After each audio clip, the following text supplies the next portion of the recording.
Сәлем достар, кештеріңіз жарықта көңілді өтсін. Кітаптар әлемінде сіздермен бірге мен Салтанат Әбдіғали. Бүгін біз сіздермен ақын Олжас Қасымның Жан райы деп аталатын жыр жинағы жайлы сырласатын боламыз. Алдымен қысқаша автор туралы мәлімет айтып өтейін. Олжас Қасым 1989 жылы Шығыс Қазақстан облысы Семей қаласына қарасты Абралы өңірінде дүниеге келген. Әл-Фараби атындағы Қазақ ұлттық университетінің журналистика факультетін бітірген. Қазақстан Заман, Дарабоз, Үшқоңыр басылымдарында, Алматы Қазақстан ұлттық телеарнасында қызмет атқарған. Олжас Қасым Қазақстан Жазушылар одағының мүшесі, Дарын мемлекеттік жастар сыйлығының иегері. Олжастың шығармашылығы, басқа да марапаттары туралы айтатын болсақ, көп уақыт алады. Уақыт алтыннан қымбат. Ендеше Олжастың Жоғалған ауылда жазылған жыр атты өлеңімен бүгінгі эфирді ашамыз. Көргім келді, бетегелі жусанды қырды байсын. Сезінесің, мендегі мұңды қайсың. Ей сағыныш, неге жүрегімді ұрғылайсың? Көргім келді, құлаған үйдің орнын. Жалғыз талдың тентек жел қидым өмірін. Қайтымсыз қамырықты шертесің күйді көңілім. Көргім келді, аспанын осы маңның, тауын гүлін. Шақырым жеңіп өзіңді сағынды ұлың. Ауылдас көз таныстар моладағы өлтірді бәріңдігім. Сенгім келді, бұл жерден бір бақытты тапқаныма. Ұзақ қарап түнгі ауыл оттарына. Қырғызының қыраулы терезесін имене қаққаныма. Өргім келді, өлең етіп таңдарды манаураған. Қайта оятып шақтарды оралмаған. Өкінішімді келіп пен кетем бе деп табыстап саған далам. Келгім келді, құлазыған көруге торғын белді. Кім күзетер жүдеген шерлергемді. Қайран мекен ошағы алаулаған, сөндім бенді.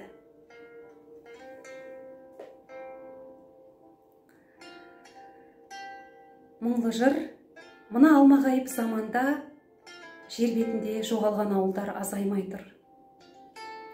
Бір кездерде осы ауылда тіршіліктің қазаны бұрқ-бұрқ қайнап жатты. Талай адам өсіп өнді осы ауылдарда. Талай адам өз бақытын тапты. Талай жанға бақыт сыйлаған, берекесін кіргізген алтын бесік ауылдың жоғалған орнын, құлаған үйлерді көргенде кімнің де болсын жүрегінің жаншылары сөзсіз. Сағыныш деген сезім тағы бар жүректі ұрғылайтын. Ауылдың түнгі оттарына қарап, қызы бар үйдің ту сыртынан қарағыштайтын қимас кезеңдер қалай ұмтылсын. Торғын белдерде өткен тамаша күндердің елесі таусылама. Осы өлеңді оқығанда Олжас ақынның жүрегінде жаттаулы жоғалған ауылды ақынмен бірге іздегім келеді. Келесі өлеңге кезек берейік. Бес қабатты жетіп түйге бойы балғын талдарымның. Мен нешінші қабатына жеттім екен арманымның. Мен де солай шықтым өсіп, күннің кешіп аулан түсін, арасынан дауыл боран нөпір нөсер ақ жауынның. Бүршік жарды көгерім тал жолын дылғи кілсындардың. Мен қанша рет өркен жайып, қанша мәрте бүршік жардым. Қайта тұрып алалдым ба, қалалдым ба еңсетіктеп. Мезгіл желі ызғарымен жүрегімді қусырған күн. Өмір бізді жақын етті, жаны жақын болсын күнде. Тағдыр сынын дегенде ме екеумізді көрсін бірге. Құт саулатып жапырағыңа, атырабыңа жерсіндің бе? Мен сіңдім бе топырағыма жерсіндің бе? Сая болмай, аяламай қарағайлар қараспады. Қараспады қарағайлар, мұңның төнсе қараспаны. Адасқаны керек десіп, көмектесіп жарытқан жоқ, бәлкім біздің жолдарымыз қарағаймен жараспады. Жол табармыз, ол болмайды, екеумізге қалайды оңай. Өз төменге қарамайтын қарағайды маңайламай, ештеңеге мойын бұрмай, уайым қылмай биік көрле. Мен де өрлейін биіктерге ештеңеге қарайламай. Сүйеніп өз, сен де мендей үмітіңе сөнбес мүлде. Зар мұңыңды, тағдырыңды енді өзгемен шендестірме. Жан сөзімді сенен басқа ақтармайын ешкімге мен. Жан шырылын сыбдыр қағып айта көрме сен де ешкімге. Келістік пе?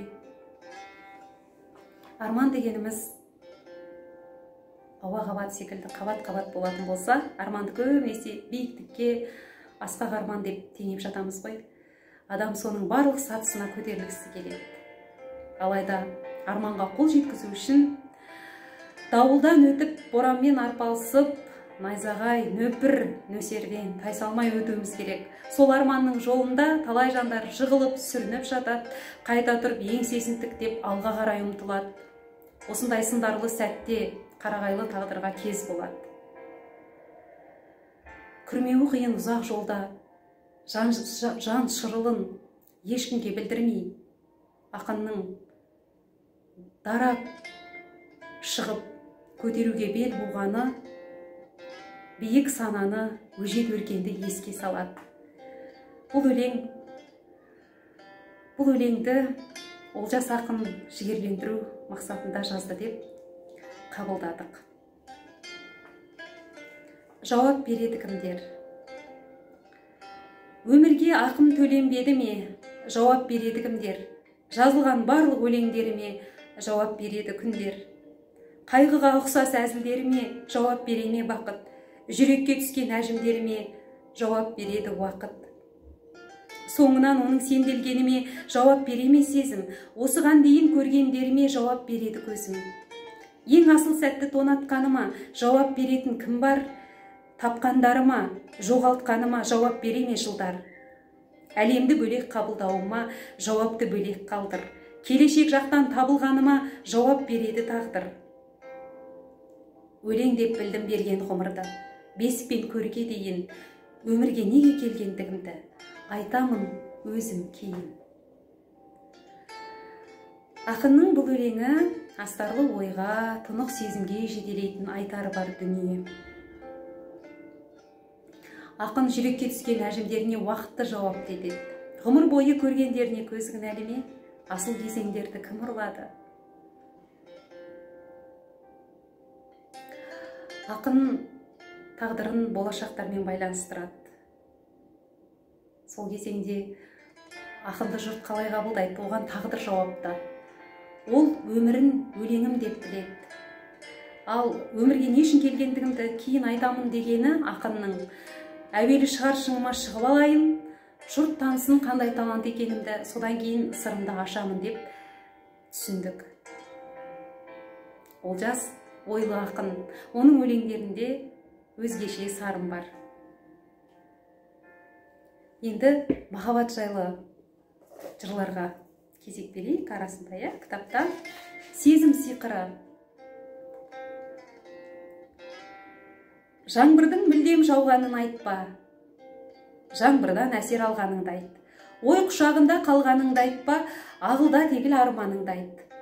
Түсірген не бір кездесіңдегі шулы шаһардың оттарын айт. Сол түнгі тұңғыш кездесудегі жүректің қалай соққанын айт. Сағынышымды еселер күнде, сезгейсің жанда сүйініш барын. Ұққайсың бөтен көшелердің де екеуміз үшін қиылысқанын. Күн туар мүмкін қосылар арман, болмаспыз бәлкім мәңгі ғашық біз. Дегенмен жаным осы қаладан кездесу дейтін даңғыл ашықпыз.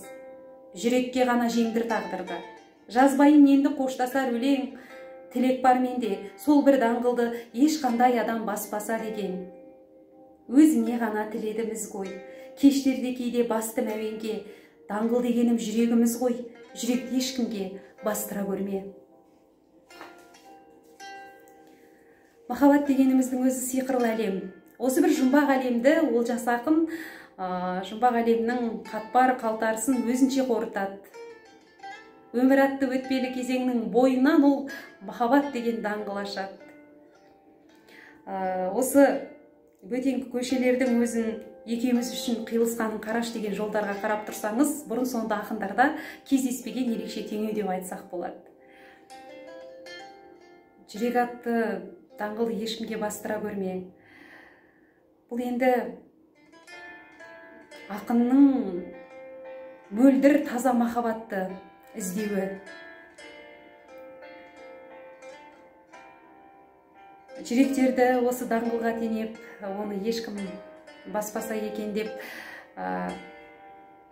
сүйген жанына, ғашық жанына деген білдірген назы болар. Қайткенде де Олжас ақын ортаға ойлы жыр тастап отыр, әдемі сезімдермен кестелеп. Достар, біз бүгінгі эфирді Олжастың «Ертеңімнің келбеті» атты өлеңімен түйіндейміз. Есігімді аштым, оған себебі, тереземе көзім талмай төнеді. Тірлігімнің кесіп берген тұсауын, сенем оған, келе жатыр, келеді. Әндей болып есер мекен сабаттан, күлкі меніп білінер ме қабақтан. Алыстағы арманымды арқалап, жолаушы боп түсер мекен олаттан. Дариямен ағар мүмкін аптығып, тағдырымнан туындатып тәтті үміт. Көшпе жұрттай көшер мекен кеудеме, бұлттарды буырқантып ақ түбіт. Жолымды оның қаза тауып қанша арман, мүмкін ол бір өзен шығар жар жалған. Жамалында жарық күннің нұр ойнап, бой жеткен боп ұшырасар қарсалдан. Шаттығымнан жанарыма жас тұнып, басым онда қонақтамас басқа үміт. Тұлпар болып босағама байланар, тасыр-тұсыр тұяғымен тас тігіп. Құшағымды аштым оған себебі, дүниенің сол ғой маған керегі. Мен әрдайым ертеңімнің келбетін дәл осылай елестеткім келеді.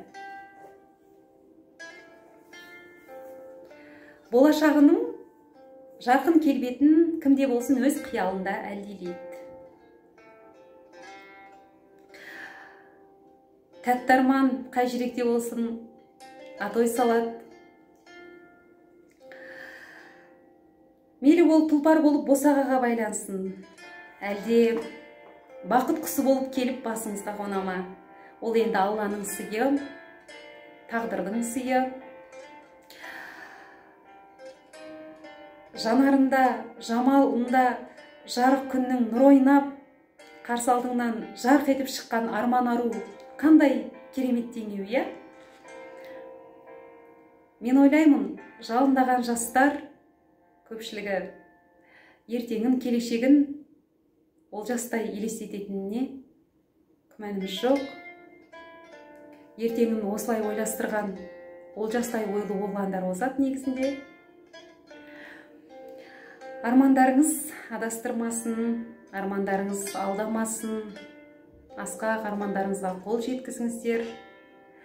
Біз бүгін толық демесек те ақын Олжас Қасымның жан райын танып білуге бірнеше қадамдар жасадық деп ойлаймын. Сізбен біз кітаптар әлеміне саяхат жасап, Олжас Қасымды оқи жүріңіздер. Жан райыңыз жайлы күйде болсын. Жүрекке тыныштық, басыңыз аман, бауырыңыз бүтін, жаныңыздан жақсылық кетпесін. Келесі тікелей эфирде амандықпен жүздескенше.